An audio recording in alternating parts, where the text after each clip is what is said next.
Let's touch a bit upon experiences when you first landed in Iraq or Afghanistan, in those war zones where mortars were going off literally right next to you, or potentially within the base itself. It's interesting. Iraq and Afghanistan both felt very different. Iraq was, it was a grid pattern. It was an Iraqi base that we just conquered, right? So there were already buildings, there was already roads, already runway. The thing I noticed the most was the voltage. The voltage in Iraq was European voltage, right? Because it's higher, right? It's Middle East.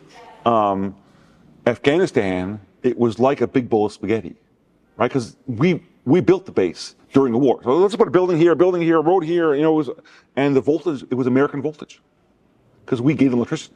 They didn't have it before. Iraq felt like a base that was being shot at. Afghanistan felt like the worst inner city in America, just like squared, because it was much more chaotic.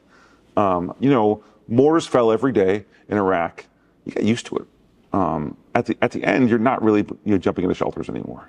There's these bunkers everywhere, and you're supposed to hear the alarm and jump into a little bunker, and you do for the first few weeks, and then you just kind of like stop. At least a lot of us did.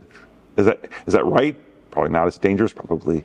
But when I was there, no one died from enemy fire when I was there. So what's happening is they have the Iron Dome type thing, right? Little R2 units shooting the things coming in, and there's constantly drones circling.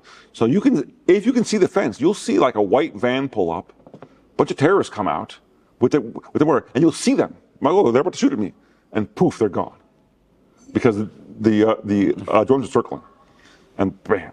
So they either have to aim very quickly, and so their aim is poor, and aim and shoot very, very fast, their aim is poor, or they get blown up.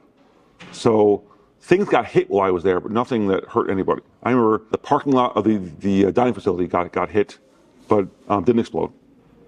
And then I was the chaplain for the firefighters, and an empty building got hit. I'm destroyed. They were so excited. They got to fight a fire with no lives in danger, right? So it was great. I can remember sitting in my room watching a movie one night, and I hear this thunk. I'm like, that's a weird noise. I've never heard that before. So I'm like, I didn't hear an alarm. I'm gonna stay in my room until someone, So I was also the bomb squad, the EOD chaplain, reserve chaplain. So next day I'm like, hey, did a mortar hit in housing? Like, yeah, it did. Did it go off? No. Okay, great. So no one died from enemy fire while I was in Iraq. In Afghanistan, I was there. So in Afghanistan, there is what they call a fighting season, basically summer. So I was there for Pesach, just 18 days in and out. And I was there right at the end of the non-fighting season. I left the morning of Motzi Pesach, and the fighting season started an hour later. Like my base was hit from like three sides as I'm on the plane headed out to Kyrgyzstan. Can you explain that fighting season? Like what's the reasons behind that? Weather. Mountain passes are blocked by snow, right? And Iraq is a desert. Afghanistan is a mountain, so they're much higher up, and weather's nicer if you ask me. But travel and maneuver is so much harder in the winter that they really don't do a whole lot of fighting in the winters. So once the snow thaws and the passes are now passable, fights on. So fighting season runs generally, from the spring until early fall. Interesting. Well, I could sit here for another 2 hours with you, but I know that time is a constraint. So before we go, is there any ideas that you want to give off, or messages you want to say? The biggest thing I want to say is that